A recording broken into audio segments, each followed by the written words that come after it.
உங்க ஊழியம் நான் ஏன் கலங்கணும், அழைச்சது நீங்க நடத்தி செல்வீங்க. உங்க ஊழியம் நான் ஏன் கலங்கணும், அழைச்சது நீங்க நடத்தி செல்வீங்க.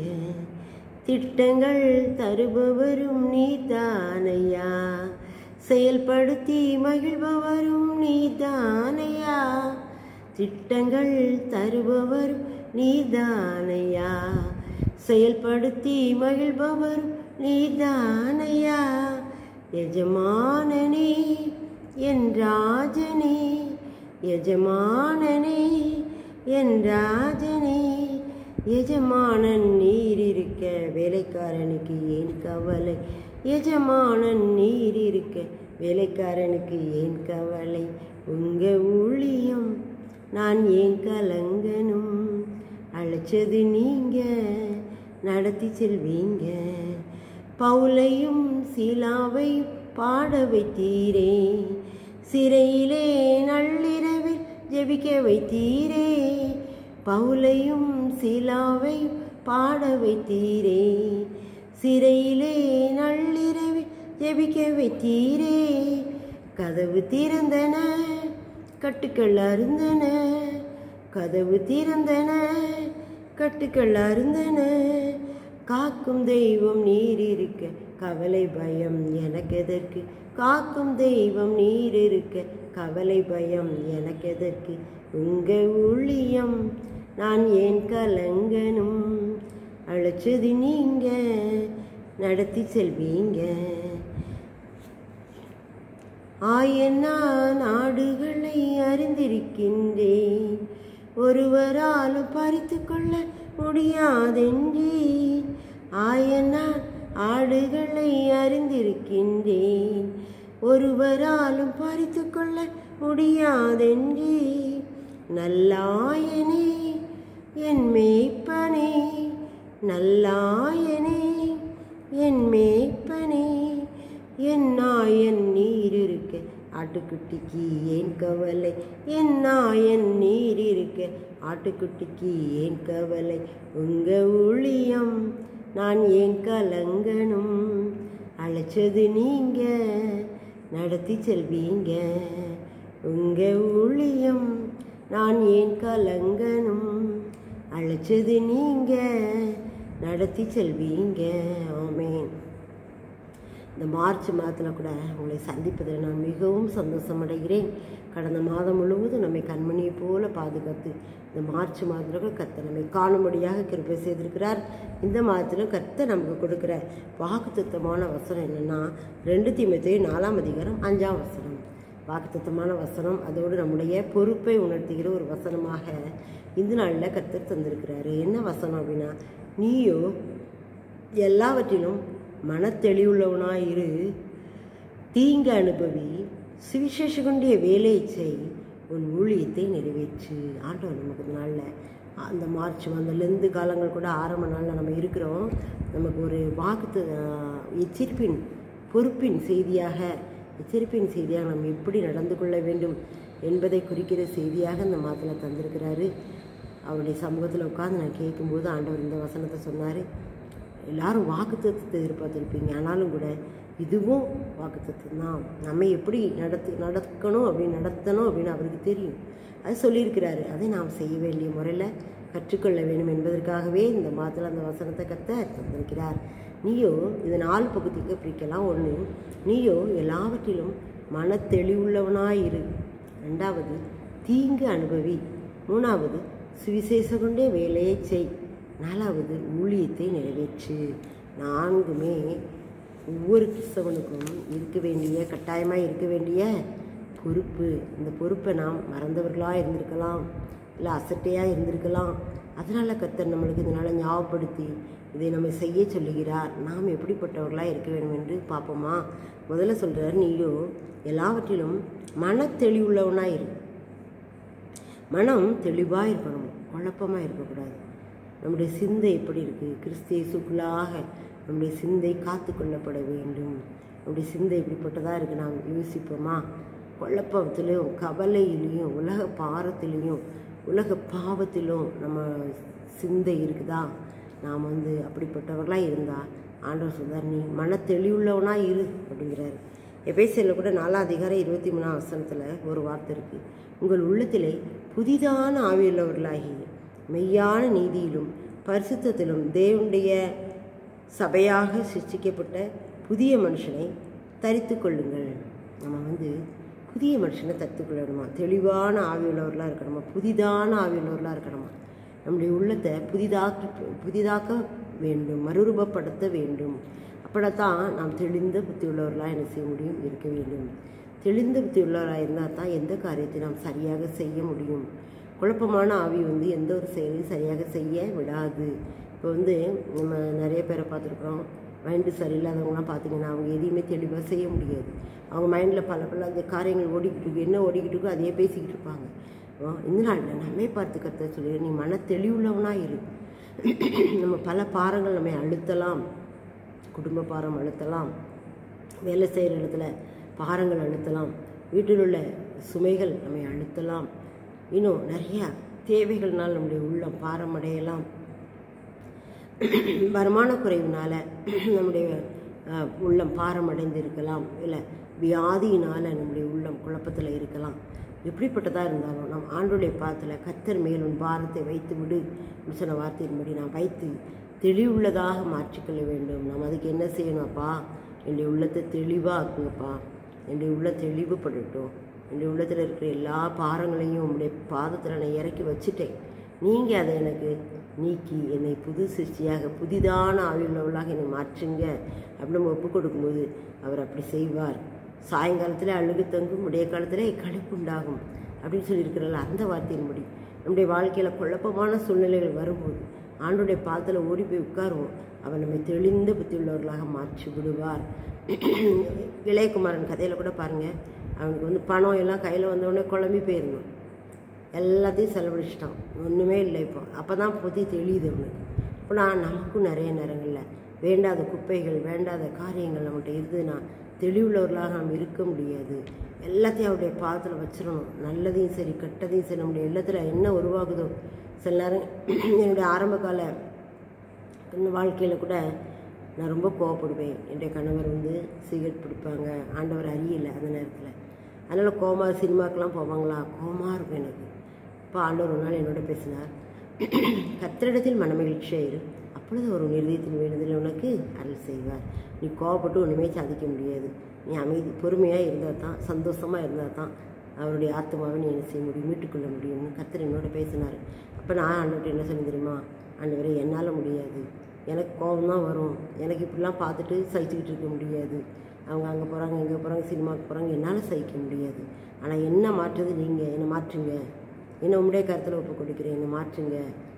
கர்த்தரிடத்தில் மனமகிழ்ச்சியாக சொல்லியிருக்கீங்களா, அந்த மனமகிழ்ச்சி எனக்கு தாங்க, கோபத்தை எடுத்து போடுங்க அப்படின்னா ஜோமண்ணை எடுத்து போட்டிருந்தார், எனக்கே தெரியாது. அப்படிப்பட்ட ஒரு சூழ்நிலைகளில் ஆண்டவன் நம்மை மாற்றுவார். ஒப்பு கொடுக்கணும். நான் ஜெபிக்கும் போது ஆண்டவரே எனக்கும் கோபம் வருது, அவங்களும் இப்படி நடந்துக்கிறாங்க, என்னுடைய பிள்ளைகளும் இப்படி ரொம்ப சேட்டை பண்ணுறாங்க, எல்லாத்தையும் ஒப்படைச்சிடுவேன் அவர்கிட்ட, எதையுமே மறைக்க மாட்டேன், எல்லாவற்றையும் அவர்கிட்ட சொல்லுவேன். அப்படி சொல்லும்போது அவர் அதிலிருந்து நம்மை விடுவிப்பார், நம்மை நம்ம ரட்சகரில் அவர் நம்மை உயர்த்துவார், விடுவித்து உயர்த்துவார். இப்படி மன தெளிவை உண்டாக்குவார். குழப்பமான சூழல் வரும்போது ஆண்டவரே என்ன இந்த குழப்பத்தை எடுத்து போடுங்க, என்னுடைய பாரத்தை எடுத்து போடுங்க, என்ன சமாதானத்தை தாங்குப்பா அப்படின்னு சொல்லி அவருடைய பாதத்தில் காத்திருக்கும்போது அடுத்த நிமிஷமே சமாதானத்தை தருவார். நம் தேவன் கேட்குற எல்லாவற்றையும் கொடுக்க வல்லவர். நாம் விசுவாசத்தோடு கேட்கும்போது அதை பெற்றுக்கொள்ள முடியும். அடுத்தபடி பார்த்திங்கன்னா எபேசியர் 5:15-17 பார்த்திங்கன்னா சுருக்கமாக சொல்கிறேன், நம்ம ஞானமற்றவர்களை போல நடவாமல் ஞானமாய் நடந்து கொள்ள வேண்டுமா. ஞானம்னா என்னது, கர்த்தருக்கு பயப்படுதலே ஞானத்தின் ஆரம்பம். ஆண்டவருக்கு பயந்து நம்ம இருக்கும்போது ஆண்டவர் எனக்கு தெரியாது, எனக்கு இதில் ஞானம் கிடையாதுப்பா, நீங்கள் வந்து எனக்கு இந்த வழி நடத்துங்கன்னு ஒப்பு கொடுத்துட்டீங்கன்னா எப்படி நம்ம நடத்தினார்னு நமக்கே தெரியாது, அவர் நடத்துவார். என்னுடைய சாட்சிகளை நான் அநேகம் சொல்லியிருக்கேன், எனக்கே தெரியாத வழிகளில் அவர் நடத்திட்டு போவார். அற்புதமாக இருக்கும் அவருடைய வழி நடத்தல், அற்புதமாக இருக்கும். ஒரு தடவை கூட என்னுடைய மகா சென்னையிலேருந்து திருநெல்வேலிக்கு வந்துடணும்னா எனக்கு சென்னையே இருக்க முடியலம்மா, பிடிக்கலம்மா, நான் திருநெல்வேலிக்கு வரணும்மா, நான் குடும்பமாக இருக்கிறேன், 2 பிள்ளைங்க வேறு இருக்குது. அந்த வேலையை வந்து அங்கே வந்து அவர் வேலை பார்த்துருந்தார் மருமக, நான் அந்த வேலையை விட்டுட்டு வரப்போகிறேன் இங்கே அப்படின்னு சொல்கிறாரு. எனக்கு குழப்பமாக இருக்குது, இங்கே வந்து எப்படி குடும்பம் நடத்த முடியும் அப்படின்ட்டு ஆண்டோடைய பாதத்தில் ஒப்பு கொடுக்கும்போது ஆண்டவர் வந்து ஏசாயா 42:16 மூலமாக பேசினார். குருடரை அவர்கள் அறியாத வழியில் நடத்தி அவர்களை தெரியாத பாதையில் கொண்டு வந்து அவர்களுக்கு முன்பாக இருளை வெளிச்சமும் கோணலை செவ்வையுமாக்குவேன். இப்படி நான் அவர்களுக்கு செய்து அவர்களை கைவிடாதிருப்பேன். இந்த வார்த்தையை கொடுத்தாரு பாருங்க. நான் சரிம்மா வா, நான் நல்ல வார்த்தை தந்திருக்கோம், நான் வழி நடத்துவார் அவர் அப்படின்னு சொல்லிட்டு நான் ஆண்டவர் மேலே பார்த்து போட்டேன். அப்போ அங்கே எல்லாம் பார்சல் கட்டிட்டு இங்கே வந்துட்டு திருநெல்வேலிக்கு வந்து ஒரு வீடு பார்த்து வீடுக்கு ஒவ்வொரு இடமா தேடணும். கடைசி பார்த்துங்க, புது வீடு சர்ச்சு பக்கத்தில் கட்டின வீடு. அவர் அப்போ தான் கட்டி வரணும், குடி வரணும்னு இருக்கும்போது அவருக்கு வேறு இடத்துல வேலை ட்ரான்ஸ்ஃபர் ஆகிடுச்சு. அதனால் அவர் வந்து இந்த வீட்டை வாடகை கொடுத்தார். இவளுக்கு கொஞ்சம் குறைஞ்ச வாடகை தான், நல்ல கிருபையாக ஆண்டவர் 2 பெட்ரூம் தான். ஆனால் ஆண்டவர் வந்து அருமையாக அந்த வீட்டை கொடுத்துருந்தார். அந்த வீட்டில் இருந்தால் அப்போ வந்து ஆண்டவர் வந்து அற்புதமாக வழி நடத்தினார்.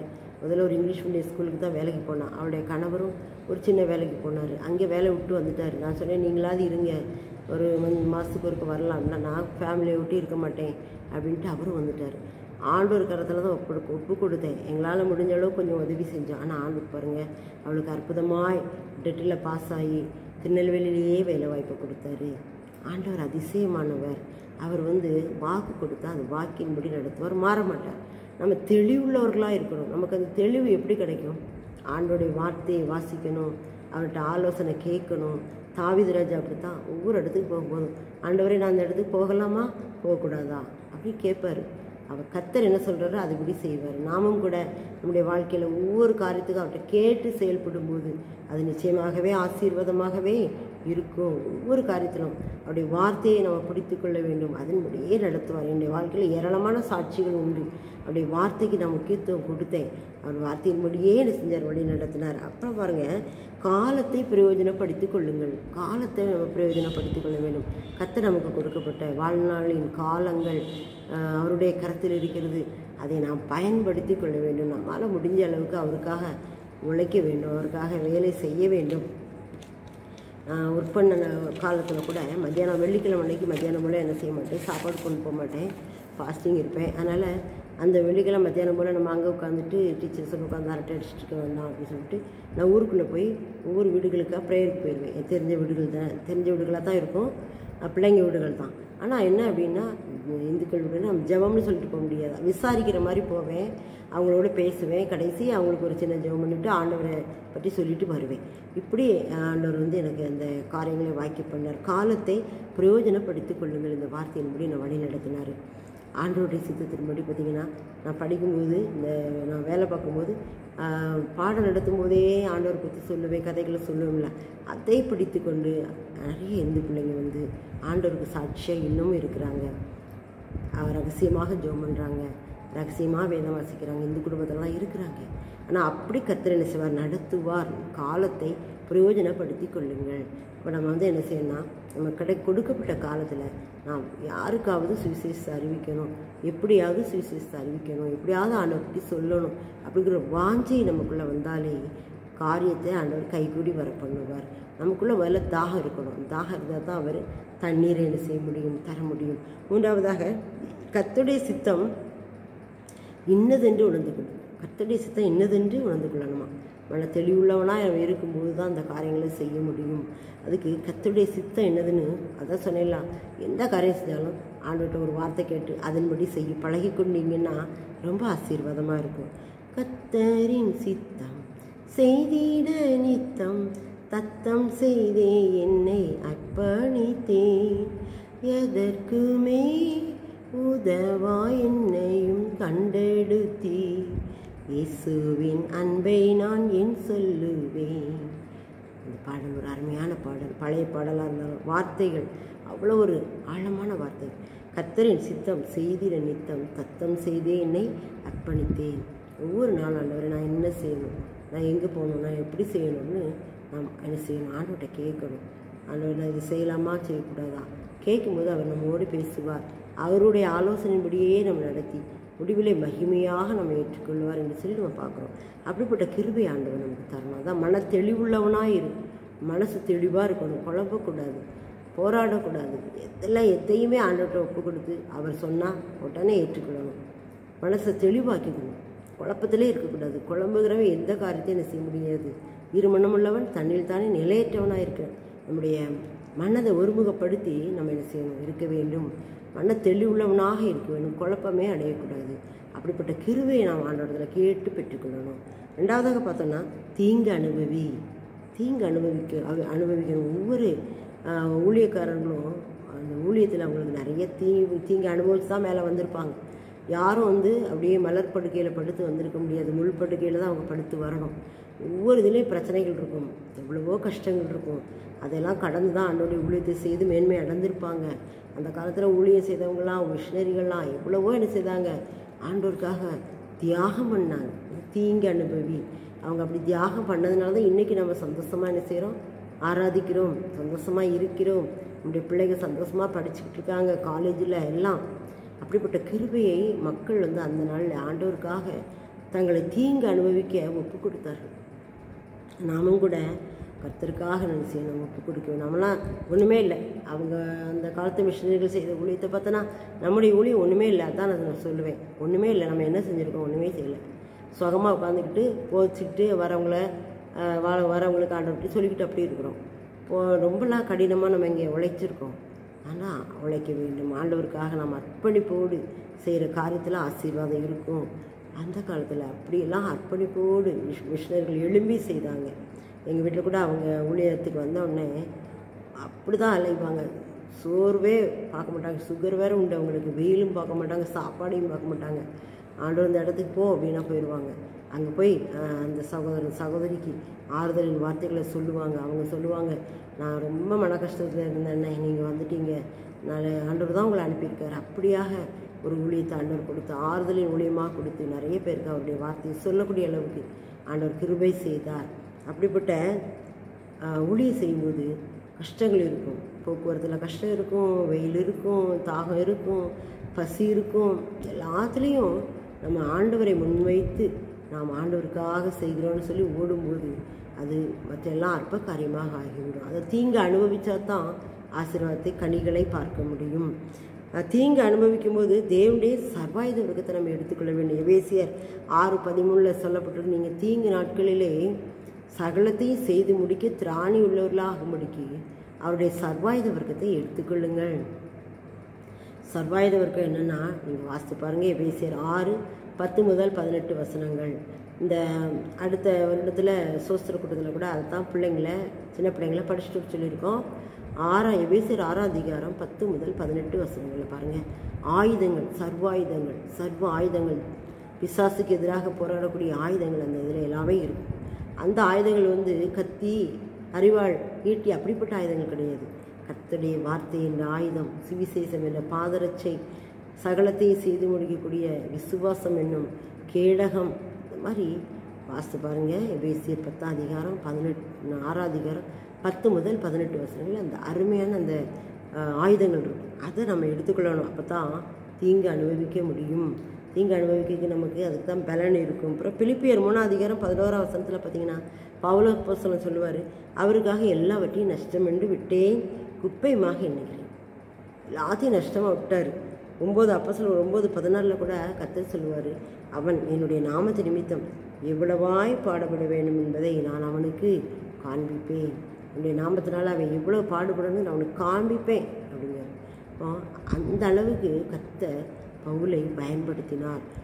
பவுல் சவுலாக இருக்கும்போது அநேக மக்களை துன்பப்படுத்தினார். ஆனால் பவுலாக மாறினோடனே அவர் தன்னையே பாடுகளுக்கு உட்படுத்தி கொண்டார். இயேசு கிறிஸ்துவுக்காக நான் பாட அனுபவிக்கிறேன் என்று சொன்னார். அவருடைய நான் நல்ல போர்ச்சேவகனாக ஆண்டவருக்காக இருப்பேன் சொன்னார். எல்லாத்தையும் நான் நஷ்டமாக விட்டுட்டேன், குப்பையமாக எண்ணுறேன் என்றார். அவர் ஏற்படுத்தின ஆத்துமாக்கள் கூட பாருங்கள், தீமோத்தேயு தான் இப்போ நம்ம பார்த்துட்ருக்கோம். தீமோத்தேயு ஒரு நல்ல போர்ச்சேவனாக இருப்பார். நீ போர்ச்சேவகனாக இரு அப்படிம்பார்.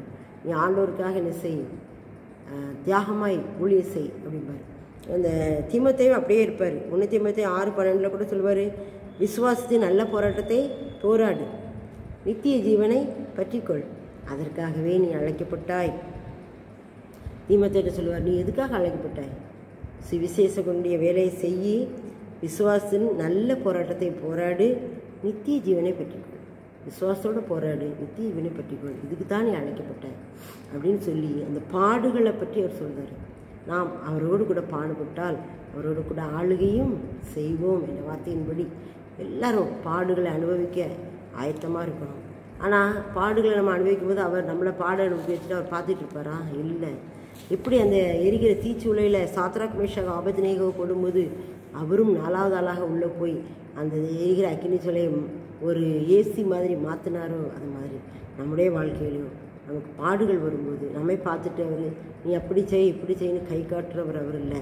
நம்மோடு வந்து பாடுகளை அவரும் ஏற்றுக்கொள்கிறார். நமக்காகவே ஒரு பாடுகளை ஏற்றுக்கொண்டு சிலுவையில் மறித்தரலாம். அதே பாடுகளை நமக்காக இப்பவும் அவர் ஏற்றுக்கொள்கிறார். நாம் தைரியமாக அவரை சார்ந்து கொள்ளுவோம். நம்முடைய பாடுகளை எல்லாம் அவர் என்ன செய்வார்? ஆளுகை செய்யக்கூடிய அளவில் மாற்றுவார். விசுவாசிப்போம். நிச்சயமாகவே அவர் நம்முடைய தீங்கு அனுபவிக்க நாம் ஆயத்தமாக இருக்கிறோம்மா. தீங்கு அனுபவி அப்படின்னு சொல்லியிருக்கிறார். ஆண்டவர் என்னை பலப்படுத்துங்கப்பா, என்னை பலப்படுத்துங்க. ஒவ்வொருவருக்கும் ஒரு விதமான போராட்டங்கள் உண்டு. சில பேருக்கு வியாதியில் போராட்டம், சில பேருக்கு வறுமை என்ற போராட்டம், சில பேருக்கு பிள்ளைகளால் போராட்டம், சில பேருக்கு கணவனால் போராட்டம், சில பேருக்கு மனைவியினால் போராட்டம். எந்த இதனாலும் ஆண்டவர் நம்மை பலப்படுத்துவார். அவரிடத்துல சொல்லிட்டு, ஆண்டவரே இந்த தீங்கை நான் அனுபவிச்சுக்கிட்டு இருக்கேன், எனக்கு இதுலேருந்து விடுதலை தாங்க அப்படின்னு ஒப்பு கொடுக்கணும். சில சுவிசேஷ நிமித்தமாக தீங்கு அனுபவிப்பாங்க. எத்தனையோ மக்களை நம்ம பார்க்குறோம். இந்த நாளில் வட இந்தியாவில் மிஷனரிமார்கள்லாம் ரொம்ப கஷ்டப்பட்டுட்டு இருக்காங்க. திடீர்னு தீவிரவாதிகளால் தாக்கப்படுறாங்க. ஆனாலும் கூட கர்த்தருக்காக எல்லாவற்றையும் சந்தோஷமாக என்ன செய்கிறாங்க? எண்ணி ஊழியம் செஞ்சுட்டு இருக்காங்க. அதே மாதிரி தான் நம்மையும் கர்த்தர் சொல்கிறார், தீங்கு அனுபவி. நாமும் அவருக்காக தீங்கு அனுபவிக்க ஆயத்தமாக இருக்க வேண்டும். ஆண்டவரை என்ன பலப்படுத்தும், எனக்கு ஞானம் தாங்க, பலன் தாங்கன்னு ஒப்பு கொடுப்போம். ஆண்டவர் அதிசயம் செய்வார். 3வதாக அவர் சொல்கிறார், சுவிசேஷ கொண்டிய வேலையை செய். சுவிசேஷ வேலைன்னா என்னது? சுவிசேஷம் அப்படின்னால என்னதுன்னா இயேசு கிறிஸ்துவை பற்றி மற்றவங்களுக்கு சொல்வது, அன்பின் சுவிசேஷத்தை சொல்வது. அப்போது கேட்குறவங்க எல்லாரும் ஆண்டவருடைய அன்பை உணர்ந்து கொள்வாங்கள்ல, அதுதான் இயேசு கிறிஸ்துவை பற்றி சொல்வதுதான் சுவிசேஷம். சுவிசேஷ பாரம் ஒன்றே என் சுமையாக மாற வேண்டும், ஆட்கொண்டு என்னை நடத்தும், அபிஷேகத்தாலே நிரப்பும், ஆட்கொண்டு என்னை நடத்தும், அபிஷேகத்தாலே நிரப்பும். மத்தேயு 28:20 கூட சொல்லுவார், நான் உங்களுக்கு கட்டளையிட்ட யாவையும் அவர்கள் கை கொள்ளும்படி அவர்களுக்கு உபதேசம் பண்ணுங்கள். அப்போது நம்ம என்ன செய்யணும்? ஆண்டவரை பற்றி சொல்லணும் மற்றவங்களுக்கு. அது என்னுடைய கடமை. சுவிசேஷம் என் மேல் விழுந்த கடமை. நான் சுவிசேஷத்தை பிரசங்கியாது இருந்தால் எனக்கு ஐயோ. இந்த உலகத்தில் பாருங்கள், ஏதோ ஒரு நல்ல ஒரு நல்ல ட்ரெஸ்ஸோ இல்லை ஒரு நல்ல பாத்திரமோ நல்ல ஒரு டாக்டரோ நம்ம போயிட்டு நமக்கு சுகம் கிடச்சினா உடனே என்ன செய்வோம்? நம்ம போய் சொல்லுவோம், நான் அவர்கிட்ட போனேன், எனக்கு நல்ல சுகம் கிடச்சிது, நான் அந்த கடைக்கு போனேன், நல்ல பொருளாக இருக்குது, அந்த ஜவுளி கடையில் நல்ல விலை குறைஞ்சது, அப்படி சொல்லுவோம்லாம். அதையே நம்ம ஆர்வமாக சொல்கிறோமே. நமக்கு எவ்வளவு நமக்காக ஜீவன் விட்டு நமக்கு ஒரு பெரிய நித்திய ஜீவனை நமக்கு ஆயத்தப்படுத்தி வச்சிருக்கிறாரு. நமக்கு எல்லா காரியங்களையும் பொறுமையாக அவர் சகித்து பாடுகளை சகித்து நம்மை ஆள வச்சிருக்கிறாரு. அவரை பற்றி நாம் ஒரு வார்த்தை சொல்கிறதுக்கு நாம் என்ன செய்து வெட்கப்பட்டுக்கிட்டு இருக்கோம். அப்படி நம்ம வெட்கப்பட்டுக்கிட்டு இருந்தோம்னா அவரும் நம்மை குறித்து என்ன செய்வார்? வெட்கப்படுவார். அதனால் சுவிசேஷ கொண்டே வேலையை செய். நம்ம சுவிசேஷத்தை அறிவிக்க நாம் என்ன செய்ய கடனாளிகளாக இருக்கிறோம். நம்மளால் முடிஞ்ச அளவுக்கு நாம் சுவிசேஷம் சொல்லணும், நம்ம பார்க்குறவங்களுக்கு சொல்லணும், நம்ம அனுதினம் பேசுகிறவங்களுக்கு சொல்லணும், நம்ம வீட்டுக்கு வர்றவங்களுக்கு சொல்லணும். வீட்டுக்கு எத்தனையோ பேர் வருவாங்க, பால் ஊற்ற வருவாங்க, அயன் பண்ணதவங்க வருவாங்க, வேலை செய்ய வருவாங்க. அவங்களுக்கெல்லாம் இயேசு கிறிஸ்துவை பற்றி சொல்லணும். அந்த இயேசுங்கிற நாமத்தை அவங்க அறிஞ்சுக்கிட்ட செய்யணும். அதுதான் சுவிசேஷம். சுவிசேஷம் வேண்டிய வேலையை நாம் செய்கிறோமா? நாமே ஆராய்ந்து பார்ப்போம். 4வதாக உன் ஊழியத்தை நிறைவேற்று. ஊழியம் அப்படின்னாலே நமக்கு கொடுக்கப்பட்ட ஊழியம் என்னது அப்படின்னு நம்ம என்ன செய்யணும்? புரிந்து கொள்ளணும். நம்ம நம்ம எந்த அழைப்பில் அழைச்சிருக்கிறோரோ அதில் நம்ம நிலைச்சிருக்கணும். அதுதான் ஊழியம். ஒவ்வொருவருக்கும் ஒரு ஊழியம் உண்டு. உலக வேலையும் ஊழியம்தான். அதை உண்மையாக செய்யணும். நம்ம கொடுக்கப்பட்ட வேலையை உண்மையாக செய்யணும். ஏமாற்றக்கூடாது, பொய் சொல்லக்கூடாது, நேரத்தை வீணாக கழிக்கக்கூடாது, நேரத்தை விரயமாக்கக்கூடாது, உண்மையாக செய்யணும். அப்போ அதுக்கு தகுந்த பலனை கர்த்தர் நிச்சயமாகவே கொடுப்பார். உண்மையுள்ள மனுஷன் பரிபூர்ண ஆசீர்வாதங்களை பெறுவான். அதனால் ஊழியத்திலும் உண்மையாக இருக்கணும். ஊழியத்தில் 5 வகையான ஊழியம் உண்டு. என்னென்னா அப்போஸ்தலர், தீர்க்கதரிசிகள், சுவிசேஷகர்கள், மேய்ப்பர்கள், போதகர்கள் அப்படின்னு சொல்லி 5 வகை ஊழியம் எபேசியரில் கொடுக்கப்பட்டிருக்கு. எபேசியரில் அந்த 5 வகை ஊழியத்தை பற்றி 4ஆம் அதிகாரத்தில் கொடுக்கப்பட்டிருக்கு. நாம் இந்த 5 வகையில் எந்த ஊழியத்தில் இருக்கிறோம்? நாம் ஆண்டவரிடத்தில் நம்ம கேட்போம், ஆண்டவரே நான் எந்த ஊழியத்தில் இதில் இருக்கிறேன், அது செய்கிறதுக்கு எனக்கு பலன் தாங்க. நம்ம அழைக்கப்பட்ட ஊழியத்தில் நிலைச்சிருக்கணும்.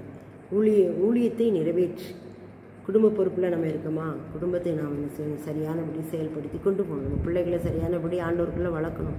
இப்படி நிறைய காரியங்கள் இருக்குது, பொறுப்புகள் இருக்குது. அதெல்லாம் ஊழியம்தான். நம்ம குடும்பத்தை கவனிக்காமல் நம்ம ஊழியம் செய்ய முடியாது. ஆண்டவரே சொல்லியிருக்கிறாரு, ஒருவன் ஊழியம் செய்கிறான் சொந்த குடும்பத்தை கவனிக்காத எப்படி ஊழியம் செய்வான்? நம்ம சொந்த குடும்பத்தை நம்ம கவனிக்கணும். அது பெரிய ஊழியம். அதுக்கு பிறகு நாம் மற்றவர்களுக்கும் என்ன செய்யணும், உதவி செய்யணும், வெளியில் ஊழியம் செய்யணும். இந்த ஊழியத்தை நிறைவேற்றி முடியாது. நம்ம கொடுக்கப்பட்ட பொறுப்புகளை நிறைவேற்ற நாம் கடனாளிகளாக இருக்கிறோம். நம்முடைய பிள்ளைகளை, நம்முடைய கணவரை, நம்முடைய குடும்பத்தாரை அன்பின் ஊழியம் செய்யணும். அவங்களுக்காக அன்பு காட்டணும். அது ஒரு ஊழியம். நம்ம வீட்டுக்கு வரவங்களுக்கு அன்பு காட்டணும். நம்ம வீட்டுக்கு வரவங்களுக்கு ஒரு டம்ளர் தனியாவது கொடுக்கணும். தாகத்தோடு வருவாங்க, பசியோடு வருவாங்க, அவங்க என்ன தேவைன்னு பார்த்து கொடுக்கணும். அது நம்முடைய ஊழியம். நிறைய ஊழியங்கள் இருக்குது. அதுக்காக நம்ம ஊழியம் செய்கிறது மட்டும் ஊழியம் இல்லை, இதுவும் ஊழியம்தான். நம்ம கஷ்டப்படுறவங்களுக்கு உதவி செய்கிறது ஊழியம்தான். தரித்திரரை நினைத்து கொள்ளுங்கள் அப்படின்னு ரெண்டு. அப்புறம் நம்ம மற்றபடி இப்போ சில ஊழியம், தீர்க்கதரிசன ஊழியம், சுவிசேஷ ஊழியம், மேய்ப்பர் ஊழியம், போதக ஊழியம், அதுவும் இருக்குது. நாம் அதையும் செய்யணும். நம்ம எந்த ஊழியத்தில் ஆண்டவர் நம்ம அழைத்திருக்கிறாரோ அதில் நாம் நிலைத்திருக்க வேண்டும். ஒரு அலுவலகத்தில் வேலை செய்தோம்னா அதில் சரியாக இருக்கணும், கரெக்டாக இருக்கணும். எந்த பொருளுக்கும் ஆசைப்படக்கூடாது, லஞ்சம் வாங்கக்கூடாது. இதெல்லாம் ஊழியம். அப்படி செய்யும்போது நம்முடைய பிள்ளைகளுக்கு ஆசீர்வாதம். நாம் சரியாக செய்யும்போது, கரெக்டாக இருக்கும்போது நம்ம பிள்ளைகள் அந்தந்த காலங்களில் ஆசீர்வதிக்கப்படுவாங்க. நமக்கு ஆச்சரியமாக இருக்கும். அதனுடைய பலனை நாம் பின்னால் என்ன செய்யலாம், பெற்றுக்கொள்ளலாம். நாம் இதை உணர்ந்து நாம் என்ன செய்யணும், எந்த வேலையிலையும் எந்த வேலை செஞ்சாலும் கர்த்தர் பார்க்குறாரு, மனுஷன் பார்க்கணும் இல்லையா, ஆண்டவர் பார்த்துட்டு இருக்காரு. அந்த எண்ணம் வரணும். அப்போ தான் நமக்கு ஆண்டவர் என்ன செய்வார், முடிவில் அதனுடைய பலனை கொடுப்பார். எனக்கு கூட ஸ்கூலில் வேலை செய்யும்போது எந்த வேலை கொடுத்தாலும் உடனே முடிச்சிருவேன். நான் முடித்தா தான் நிம்மதியாக இருப்பேன். எழுத்து வேலையோ இல்லை ஏதோ ஒரு பொறுப்பு கொடுத்தா அதை செய்தால் தான் நிம்மதியாக இருப்பேன். தட்டி கழிக்க மாட்டேன், அதை பார்த்துக்கலாம் அப்படின்னு வைக்கவும் மாட்டேன். உடனே செஞ்சவனே எனக்கு. அப்படிப்பட்ட ஒரு சூழ்நிலை எனக்கு 80ஆம் வருஷத்துலேயே ஆண்டவர் நினைச்சார். ப்ரொமோஷனுக்கு வாக்குத்தத்தம் தந்தார். காற்றையும் காண மாட்டீர்கள், மழையும் காண மாட்டீர்கள், இந்த பள்ளத்தாக்கு எங்கும் நீரால் நிரப்பப்படும். நானும் ப்ரொமோஷன் கிடைக்கணுன்ட்டு நான் பல பெட்டிஷன் ஜெராக்ஸ் எடுத்து கொஞ்சம் நஞ்சம் கிடையாது, ஆஃபீஸுக்கு அவ்வளோ அலைஞ்சிருக்கேன், கிடைக்கவே இல்லை. இப்போ ஆண்டவர்கிட்ட தான் ஒப்புக்கணும். ஆனால் எந்த வேலை செஞ்சாலும் அவருக்காகவே செய்வேன். ஆண்டவர் பார்த்துட்டு இருக்காரு அப்படின்னு பயத்தோடு தான் செஞ்சுட்ருப்பேன். கடைசி பார்த்திங்கன்னா ரிட்டையர்ட் ஆகுறதுக்கு 1 வருஷத்துக்கு முன்னால் எனக்கு ப்ரொமோஷன் கிடச்சிது. ஆண்டோடைய கிருபை. அந்த ப்ரொமோஷன் அப்போ கிடச்சது தான் எனக்கு லாபம். முன்னக்கூட்டி கிடச்சிருந்தா ஒன்றுமே இருந்திருக்காது. என்னுடைய பொறுப்புகள், என்னுடைய பிள்ளைகளுடைய திருமணம், குழந்தைக்காக பேர்காலங்கள், அப்புறம் எல்லாம் பேரம்பேத்திகள் எல்லாம் எடுத்தாச்சு. ஊழியத்துலேயும் கட்டியாச்சு, மாடியில் கட்டியாச்சு. எல்லா வேலையும் முடித்த பிறகு ஆண்டவர் எனக்கு ப்ரொமோஷன் தந்தார். நான் ப்ரொமோஷனில் போனேன். அங்கே எனக்கு கிடைத்த அருமையான சகோதர சகோதரிகள் கூட வேலை பார்க்குறவங்க பார்த்து பார்த்து பார்த்து பார்த்து எனக்கு அன்பு காட்டி அவ்வளோ செய்வாங்க. எனக்கு தெரியாதெல்லாம் சொல்லி தருவாங்க. இது ஏமா நீங்கள் வாங்கலை, இது ஏமா வாங்கலைன்னு எனக்கு எல்லாம் வாங்கி தந்தாங்க. நிறைய காரியங்களை பண்ணாங்க. எனக்கு ப்ரொமோஷனில் எல்லா கிருபையும் ஆண்டவர் தந்தார். எல்லா இன்சென்டிவ் எல்லாத்தையும் வாங்கி தர கிருபை செஞ்சார். அப்படிப்பட்ட ஆண்டவர் என்னோடு இருந்தார். கடைசி பேக்கம்சன் கூட வந்துடுச்சு. இந்த சம்பளங்களை நல்லா உயர்த்தி தர ஆரம்பிச்சிட்டாரு. 1 வருஷம் தான் வேலை செஞ்சேன். முடிவில் பென்ஷன் எனக்கு நல்லா கிடைக்க ஆரம்பிச்சிது. அதனால் அந்த அக்கினிமத்தில் ஜெப வீடு கட்டினுடைய எல்லா கடன்களையும் அடைச்சேன். ஆண்டவர் அற்புதமானவர். அப்போவே கிடச்சிருந்தா ஒன்றுமே பிரயோஜனம் இருந்திருக்காது. அவருக்கு தெரியும் நமக்கு எந்த நேரத்தில் எதை கொடுக்கணும். அப்போனா நம்ம என்ன செய்யணும்னா அவனுடைய ஊழியத்தை நிறைவேற்றி நமக்கு கொடுக்கப்பட்ட ஊழியத்தை நம்ம கரெக்டாக செய்யும்போது கர்த்தர் நம்மோடு இடைப்பட்டு நமக்கு ஆசீர்வாதத்தை தருவார். இதை நாம் உணர்ந்து கொள்வோம். நிச்சயமாகவே இந்த மாதத்தில் கர்த்தர் நம்மோடு இந்த வார்த்தையை வச்சு பேசியிருக்கிறாரு. அற்புதமாய் ஆண்டவர் நம்மை நடத்த போகிறாரு. நீயோ எல்லாவற்றிலும் மனத்தெளிவுள்ளவனாய் இரு, தீங்கு அனுபவி, சுவிசேஷனுடைய வேலையை செய், உன் ஊழியத்தை நிறைவேற்றி. ஜெபிப்போமா? அப்போ அவன் நன்றியோடு துதிக்கிறோம். இந்த மாதத்தில் கூட எங்களுக்கு நீ கொடுத்த இந்த அருமையான ஆலோசனைகளுக்காக நன்றி. இதன்படி நடக்க எங்களுக்கு பலன் தாங்க. சத்துவத்தை தாங்க, உங்களுடைய கிருபையை தாங்க. எங்களை உங்களுடைய பாதத்தில் அர்ப்பணிக்கிறோம், ஒப்பு கொடுக்கிறோம். இயேசுவின் மூலம் ஆமென், ஆமென். நன்றி. இந்த நாளில் கூட இந்த செய்தியை நான் யூடியூப்பில் போடுவேன். எல்லோரும் கேட்டு நீங்கள் எனக்கு கமெண்ட் பண்ணுங்கள். ஆண்டவர் அற்புதமானவர். உங்களுடைய வாழ்க்கையிலும் அவருக்காக உங்களை அர்ப்பணிக்கும் போது நிச்சயமாக பெரிய காரியங்களை செய்வார். ஆமென், ஆமென், ஆமென்.